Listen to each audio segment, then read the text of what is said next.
G'day guys and welcome back to Jans_Gaming for another Dokkan Battle video. So today's video we have huge news as expected, like the part or the EX part sort of breakdown was coming and like they've come early. We've got the Dokkan event teaser out in game already, and in the producer letter we did get the announcement that the physical Super Saiyan 3 Vegeta mini Daima is going to be coming tomorrow. So by the time I get around to posting this video, it'll be something like, I don't know, 15 hours, 16 hours. So very, very soon, not far away, and that's great. We love getting new named characters into the game. So we're going to go through his details here and sort of discuss whether he will, be someone that you should be summoning on. So straight off the bat, you can see his leader skill is Transformation Boost slash Gifted Warriors, 3 key, 200% HP, and 170% attack and defense. So the same as sort of like the anniversary hours. So that looks like it's going to be the new go-to. And then we also get the extra 50% to power beyond Super Saiyan category units. So really, really good leader skill there. For his super attack effect, you can see the start of it there. Raises its own attack and defense by 33% for 3 turns, causes immense damage, and then he also does have support that raises allies' attack and defense by 33% as well, and that will come into play a little bit later. So for his passive, activates the entrance animation, where he then gets 20% damage reduction and crit, as well as a scouter for the first turn. So that should be really, really effective there. And then basic effects, so like start of turn, we've got 3 key, 200% attack and defense, plus 50% damage reduction. So on that first turn, you're going to have a 70% damage reduction, which is a very, very high number there. And then as the first attacker in the turn, we get an additional 20%. So on that first turn, you run this guy in slot 1, you're going to have 90% damage reduction and a scouter, which is pretty nutty. As the first or second attacker in a turn, you've also got 50% attack and then 30% crit. So that would mean you're up to a 50% chance to crit. When attacking, you get the 200% attack, and then when being attacked, you get the 200% defense. After receiving an attack, you launch an additional super, and after receiving a super attack, you can launch an additional super again. So potentially on that first turn, you can quad super, which quad super with the support is pretty insane. Like imagine some of these top tier units getting an extra like 33% 4 times over. That can be really crazy in the optimal turn there. So it also does have an active skill which can be performed after 5 or more supers. As I said, you can do up to 4 on the first turn, but more than likely you're probably going to be getting this off in like turn 5-ish if he's on rotation 1. But yeah, for that we greatly raise attack and cause ultimate damage, and then additional 33% attack for 1 turn. Then for our links, we got Super Saiyan, Saiyan Warrior Race, Golden Warrior, Royal Lineage, Prodigies, Limit Breaking Form, and Fierce Battle. So it might hurt us a little bit link-wise, considering we're probably going to want to run this guy on, what? If we look at the teams here, you've got his own teams. Power Beyond Super Saiyan's probably somewhere you want to run him. I guess Accelerated Battle, you've got Glorio as your lead. Full Power, you've got the Super Saiyan 2 Gohan.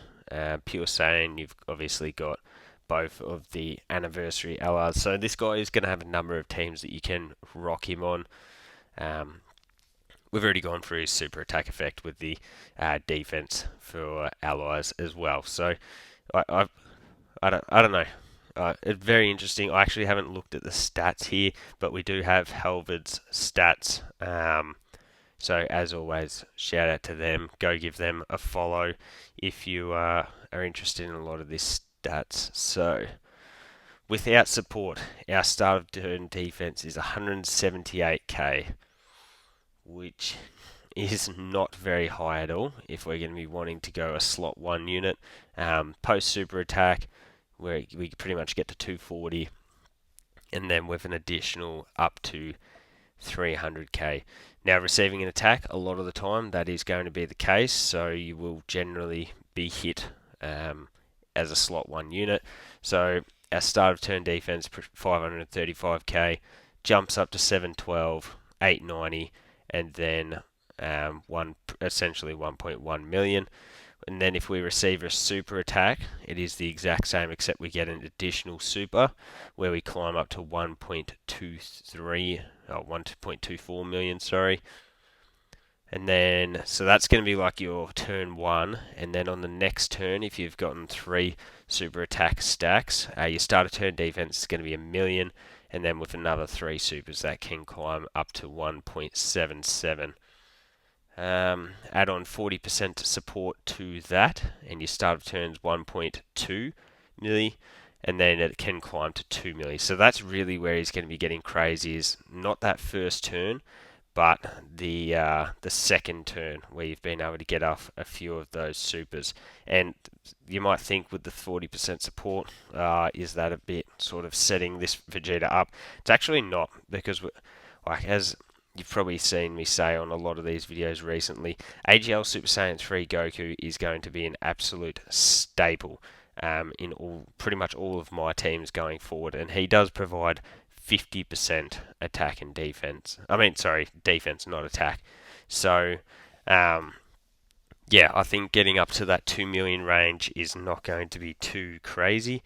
It's just going to be very reliant on getting those stacks off on the first turn. So that's having 5 links active with Golden Warrior, Super Saiyan, Limit Breaking Form, Golden Warrior again, Fierce Battle, and that's 55% attack, 1 key, minus 10% defense. So no defensive links there, and that's with the Super EZA STR Super Saiyan 3 Vegeta. In terms of what are my initial thoughts on him, I'll be very interested to see what that damage reduction looks like in game. Like those stats don't really jump off the page to you, but 90% damage reduction on that first turn is a lot, and like 70% thereafter, you've gotten these stacks of support from Super Saiyan 3/4 Goku. Like, if you've got him on rotation, you can give that extra 10% damage reduction. Like, I think he's going to have a lot that you can sort of work with. So, I think this Vegeta will be good. In terms of hidden potential build, I think probably like a dodge and additional build is definitely going to be the way to go. He gets enough crit from being in slot 1 to really go any further with that. Would I summon? Like, we'll have to see what the banner's like, but it is a bit of a tough sell. I probably will summon, but for the general player, it's a little bit harder to sell because we are going to be going into Saiyan Day soon. But on top of that, we did also get the EZA details for the physical Super Saiyan Goku as well as the Vegeta, and these guys look really, really good. So, as you can see, super attack for Goku, greatly like a 50% buff to our attack and defense, and then massively lowers defense.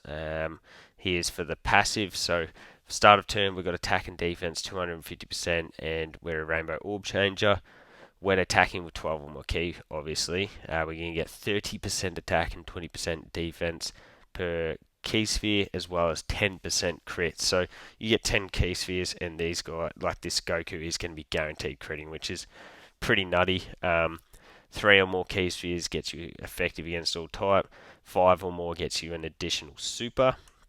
And then per GT, Hero, or Giant 8 power category on the rotation, we get 77% defense and 20% damage reduction. So with 2 allies, we're going to get 154% defense and 40% damage reduction. So I think that's going to be really, really important for this Goku's defense.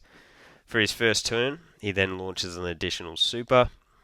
And when activating the active, when you pop the active, you get 350% attack and performs a crit for that turn. So active turn, I feel like you're going to be able to put up some pretty nutty damage. But the thing with these guys is, as long as they're good defensively, they're at least going to be able to cope with operating as a floater for us. So, I think that will definitely be really, really good. As we scroll through, Thanks, Ken.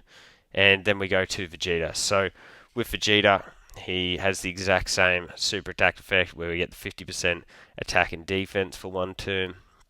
And then for the passive, so start of turn we've got 250% and the rainbow orb changing. When we've got the 12 key, we get 20% attack and 30% defense and damage reduction, 3% per rainbow key sphere obtained. So you get 10 rainbow key spheres, 10 key spheres, 30% damage reduction and 300% defense. That doesn't sound quite as good when you think about Goku having the guaranteed damage reduction. But what this Vegeta has on top of that is guard, and when you combine guard and damage reduction, that's when you get your defensive units that are a bit more sound. So all you need is 3 key spheres to get the guard. With 5 or more, you launch an additional super, and then where Goku got the defense per Giant 8 power or GT Hero on rotation, Vegeta gets the 154% attack if you got 2, and the 60% chance to crit. So, it gets a bit more offense there. For the first turn, launches an additional super, and then has 350% attack when performing the active. So he doesn't get a guaranteed crit.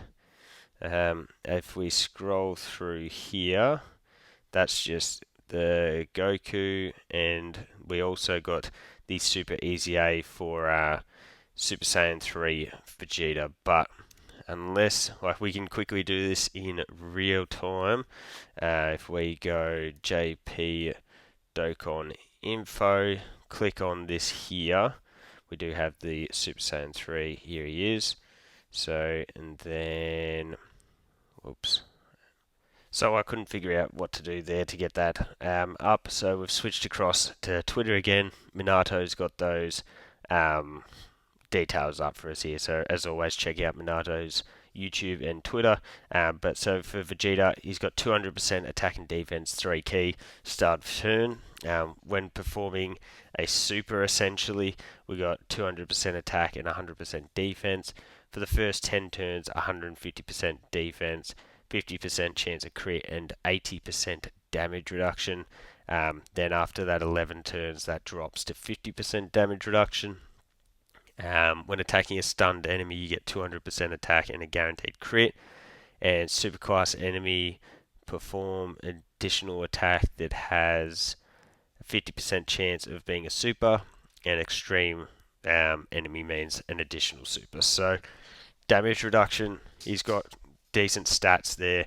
I think he should be alright, and at the very least, he's going to be amazing for things like Super Battle Road, Battlefield, and whatnot. So I think he'll be useful at the very least. But either way, let me know your thoughts on the units and the EZAs down below. Don't forget to like and subscribe if you want to keep up with the content, and hopefully I'll catch you all on the next video.